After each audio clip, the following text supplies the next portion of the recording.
नमस्कार, मी आनंद पोहनेरकर आपल्या सर्वांचं महाराष्ट्रवाणी बातमीपत्रात स्वागत करतो. पाहूया आजच्या ठळक घडामोडी. माजी उपमुख्यमंत्री अजितदादा पवार यांच्या विमान अपघाताची CBI मार्फत चौकशी करण्यात यावी अशी मागणी राष्ट्रवादी काँग्रेसच्या वतीनं मुख्यमंत्री देवेंद्र फडणवीस यांच्याकडे करण्यात आल्याची माहिती प्रदेशाध्यक्ष खासदार सुनील तटकरे यांनी दिली आहे.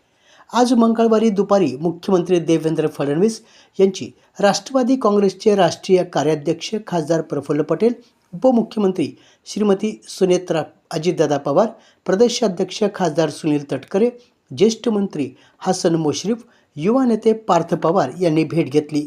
दरम्यान मुख्यमंत्री देवेंद्र फडणवीस यांनी या प्रकरणाची उद्या केंद्रीय गृहमंत्री अमित शहा यांच्याकडे राज्य सरकारकडून पत्रव्यवहार केला जाईल आणि ही सर्व चौकशी राष्ट्रवादी काँग्रेस CBI मार्फत करू इच्छित आहे. त्या संदर्भात पावले उचलले जातील असं मुख्यमंत्री देवेंद्र फडणवीस यांनी आश्वस्त केल्याची माहिती खासदार सुनील तटकरे यांनी यावेळी दिली. निवेदनात काही मुद्दे मांडण्यात आले आहेत. गंभीर अनियमितता आणि संशयास्पद परिस्थिती यामध्ये नोंदविलेले आणि गोळा केलेले विविध तथ्य महत्त्वाचे प्रश्न उपस्थित करतात, ज्यात हे समाविष्ट करण्यात आले आहे. परंतु इतकेच मर्यादित नाही. हवाई वाहतूक नियंत्रण, संप्रेषण आणि धावपट्टीच्या मंजुरीच्या क्रमवारीशी संबंधित स्पष्ट विसंगती आहे. ज्या दिवशी ही दुर्दैवी घटना घडली त्याचवेळी संबंधित खात्याचे केंद्रीय मंत्री नायडू, मुरलीधर मोहोळ उपस्थित होते. यापूर्वी अशा घटनांसाठी स्वायत्त यंत्रणा नेमलेल्या आहेत. त्या यंत्रणांनी तपास सुरू केल्याचे घोषित केले होते. मुख्यमंत्री देवेंद्र फडणवीस यांनी CBI मार्फत चौकशी करण्याचे आदेश दिलेले आहेत. स्वायत्त यंत्रणा तपास करत आहे, पण CBI तपास करत असताना आणखी व्यापकतेने तपास होऊ शकतो. ज्यावेळी स्वायत्त यंत्रणा तपास करत असतात त्यावेळी बाह्य देशातील यंत्रणाही अपघात प्रकरणाचा तपास करत असतात. असे सांगतानाच या प्रकरणाचा सखोलतेने तपास व्हावा. जे काही मुद्दे उपस्थित होत आहेत त्या सर्व मुद्द्यांचा तपास व्हावा आणि निष्कर्ष लवकरात लवकर राज्यातील नव्हे तर देशातील जनतेसमोर आणावा, ही राष्ट्रवादी काँग्रेसची भूमिका असल्याचे खासदार सुनील तटकरे यांनी यावेळी स्पष्ट केले. परभणी जिल्ह्याच्या प्रगतीसाठी कृषी, उद्योग आणि सेवा या तिन्ही क्षेत्रांचा संतुलित विकास साधणं आवश्यक आहे. स्थानिक संसाधनाचा प्रभावी उपयोग करून उत्पादनांचे मूल्यवर्धन आणि विपणन यावर भर देणं ही काळाची गरज आहे. तरुण उद्योजक, महिला आणि सर्व संबंधित घटकांनी पुढाकार घेऊन शासनाच्या विविध योजनांचा लाभ घ्यावा आणि जिल्ह्याला निर्यातक्षम तसेच औद्योगिकदृष्ट्या सक्षम बनविण्यासाठी सहकार्य करावं, असं आवाहन जिल्हाधिकारी संजय सिंह चव्हाण यांनी उद्योजकांना केलं आहे.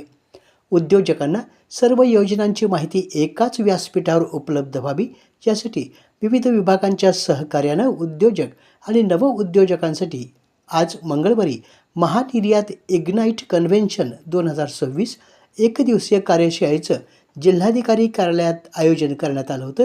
यावेळी ते बोलत होते.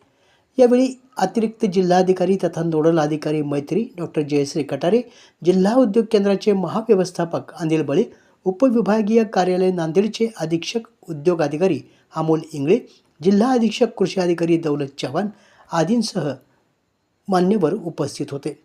पुढे बोलताना जिल्हाधिकारी म्हणाले, जागतिक पातळीवर स्पर्धेत उतरायचे असेल तर वेळेचं महत्त्व ओळखून योग्य वेळी निर्णय घेणं आवश्यक आहे. परभणी जिल्ह्याच्या विकासासाठी कृषी, उद्योग आणि सेवा या तिन्ही क्षेत्रावर संतुलित भर देणं गरजेचं आहे. प्राथमिक स्तरावर कृषी हा अर्थव्यवस्थेचा कणा असला तरी उद्योग आणि सेवा क्षेत्राचा विस्तारही तितकाच आवश्यक आहे. परभणी जिल्हा उदयोन्मुख म्हणून ओळखला जात असून इथे प्राचीन मंदिर, समृद्ध शेती तसेच गोदावरी आणि पूर्णा या नद्या आहेत. या वारशांचा उपयोग करून एक जिल्हा एक उत्पादन सारख्या योजनांद्वारे स्थानिक उत्पादनांना जागतिक स्तरावर घेऊन जाण्याची ही चांगली संधी आहे, असं जिल्हाधिकारी यांनी यावेळी स्पष्ट केलं. परभणी जिल्हा परिषदेमधील अधिकारी आणि कर्मचाऱ्यांचा कामातील ताणतणाव कमी करण्यासाठी जिल्हा परिषदेच्या मुख्य कार्यकारी अधिकारी यांच्या संकल्पनेतून अधिकारी आणि कर्मचाऱ्यांच्या चुरशीच्या क्रीडा स्पर्धेचं उद्घाटन आज मंगळवारी करण्यात आलं.